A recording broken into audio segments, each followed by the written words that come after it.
Today we're going to be saving some money by replacing the oxygen sensors on this 2009 Chevy HHR. So I've got my oxygen sensors on this cart. I've got the front one, which for this vehicle is shorter, and I've got my rear oxygen sensor. The front one's going to be looking at how much oxygen is in the gas to help determine if the air-fuel ratio is correct, and it will make adjustments accordingly. This rear one right here is mainly going to be monitoring how well the catalytic converter is performing. Sometimes these things get seized inside the exhaust pipes because they get so hot, they'll rust in there. So they've got some anti-oxidation compound on the threads here. And I've got two different ratchets. The bigger one obviously will give me more leverage. I've got my oxygen sensor socket right here. This socket is going to allow me to put it onto the oxygen sensor with the wire on there. That's why it's notched. That way I can get more force to it without risking stripping out this hex right here with an open end wrench. So over here we have the location. Let's see where my flashlight's at. Where's it at? Oh, right here. So for the front oxygen sensor, see if I can get a view. It is right there. Kind of hard to reach. I'm going to take it off there first. Actually, I'm going to disconnect the electrical connector first, and then I will take that off. And then I will put the new one in. Now these electrical connectors, they lock into place. Come here. So these electrical connectors will lock into place. And they look different for the front compared to the rear, so it's kind of hard to mix them up when you try and plug them in. But it's going to be kind of like this.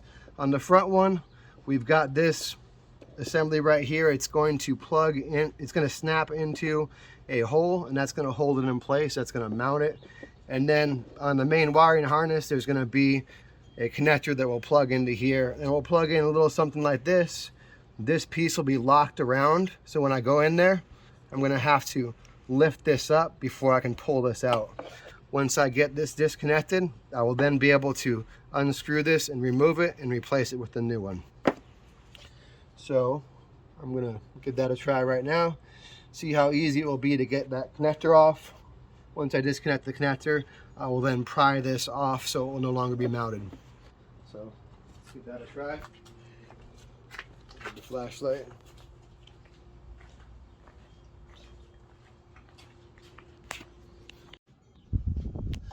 All right, so there's our oxygen sensor, the connector. I could follow this wire to the connector. You can't really see it, but it's back here. I'm gonna have to feel my way around it, and I can feel it right here. So I'm going to find the piece that's locking it in place. I'm gonna lift it up, then pull it out. There it is right there. Kind of hard sometimes, especially when you can't see it.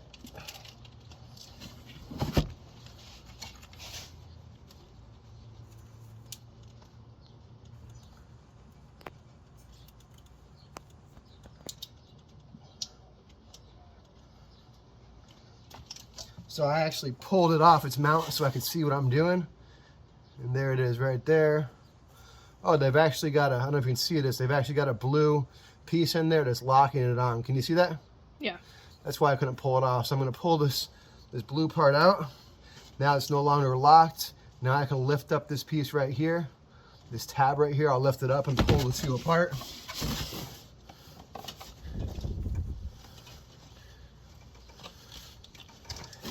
You want to make sure that the car cools down before you do this. Otherwise, the exhaust or the engine will burn you, or both. So now I've got it disconnected. So I've now got my oxygen sensor socket. I'm going to put it around the sensor and unscrew it from the exhaust.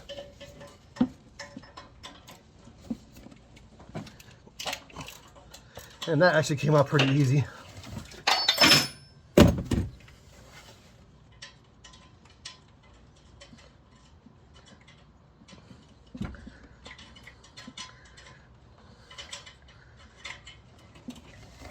was. Oh, look at that. You had something in that connector. That looks like oil in the connector. This is likely why we were having a problem with our air-fuel ratio. Because I have found this oil in the connector, I'm going to have to clean out the one that it plugged into real well before I replace the sensor. So let me grab some brake cleaner. Let me see here. I'm going to see if I can even get good access to it.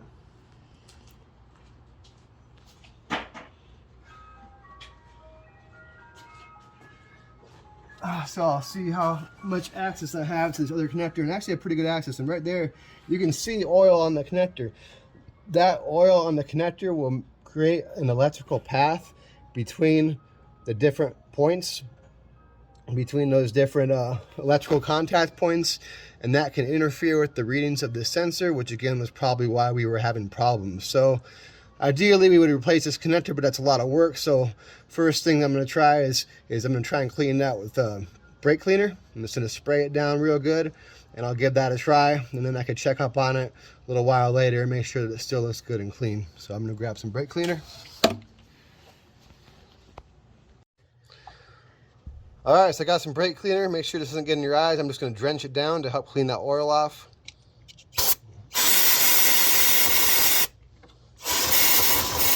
This stuff will evaporate pretty quickly, but you got to give it sufficient time too.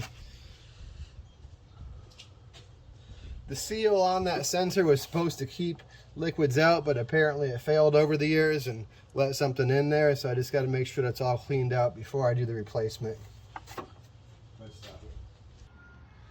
All right, I cleaned all the oil out of that electrical connector. I'll have a better connection that way, and a more reliable connection with accurate readings. I sprayed it out with a bunch of brake fluid. Sorry, not brake fluid. We think it might have been brake fluid that got in there. I sprayed it out with brake cleaner pretty heavily and repeatedly, and then I used my air compressor to blow compressed air in there to make sure I got all of it out. And then I let it dry for a while as well. Looks clean now, should be good to go.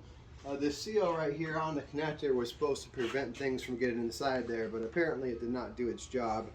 I tried to track down where the oil or brake fluid or whatever it was came from, and it's unclear. So it does not appear to be a continuing leak or a continuing problem. So I'm going to go ahead and install this oxygen sensor. So I'm going to install it in the exhaust first, because when I tighten it, it's going to turn the wiring. It's going to twist the wiring, and I want it to be able to turn freely. So I'm going to have to plug the connector in after I install the oxygen sensor into the exhaust. So it's going to be like this. And I'll tighten it down. And after I get it tight, I'm going to put that seal back on the other side of this connector. I'll plug it in. Then there is that blue plastic piece that goes through here. It'll lock it in. And then after I get that plugged in and locked in, I'm going to press this onto the hole that it was mounted in. That way it won't be bouncing all around when we drive. So I'm going to go ahead and get this in the exhaust pipe first. Let me get some flashlight action. So can you get over here? Alright, so there's the hole in the exhaust for the front oxygen sensor. I can start it with my hand. Make sure it doesn't cross thread.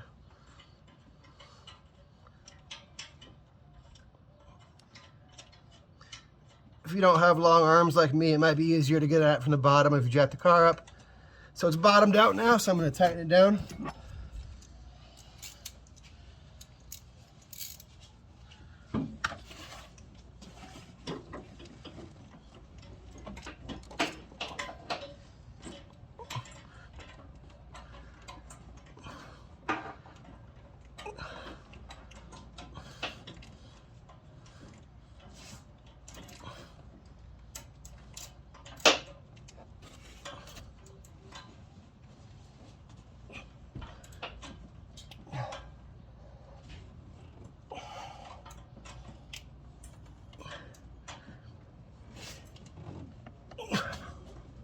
I would put a torque wrench on there, but it probably wouldn't fit. So that's nice and tight.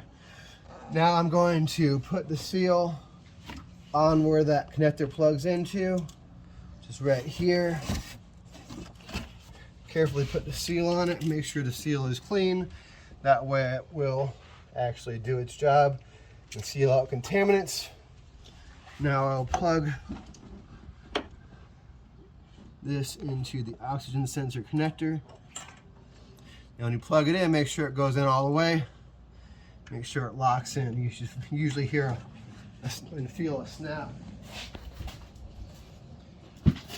when it locks in.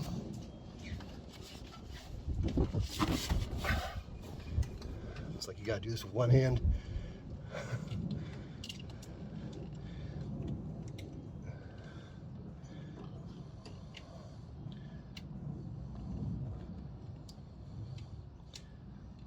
Having trouble lining it up. You might have to get to it from the bottom. Let's see here.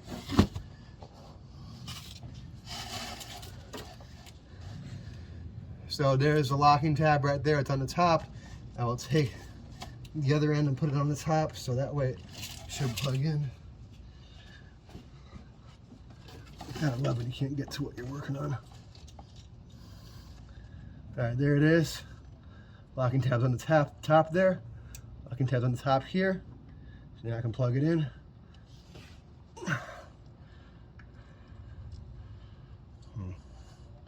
Right, no, it was wrong. So let me turn it. Okay, they just locked in. Now I take this little blue piece right here and slide it through the hole. That way it's double locked in. Now I can mount it. So I just gotta find the hole that it was mounted on. And then I just push it on. All right, the front oxygen sensor replacement is complete. The rear one is, let's see if I get a view here. Not focusing. It's right there. So normally it's mounted. This one appears to have a broken mount, but I could see the connector right there. Looks like someone was working on it previously. I could see some silicone around it. But on the left side, I could see a blue locking piece. I have to pull that out, and then I can lift the tab up and disconnect that connector, and then I will remove the sensor from the bottom. So disconnect this connector. So here's the blue locking piece. I just pulled it out. Now I should be able to lift the tab and pull the connectors apart.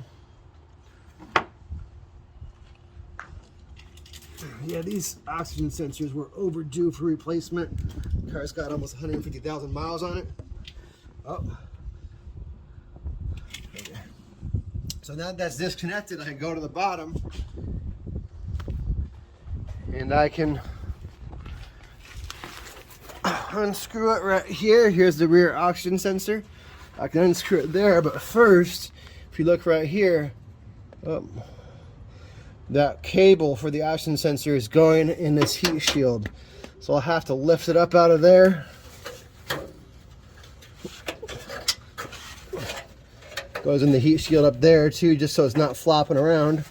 Should have gloves on, be careful, that metal can cut you real easy. It's thin sheet metal. So once I get it pulled out of that little loop there, then I can unscrew it right here, put the new one in, plug it in, mount it, and that's it. If you want more money saving tips, hit like and subscribe.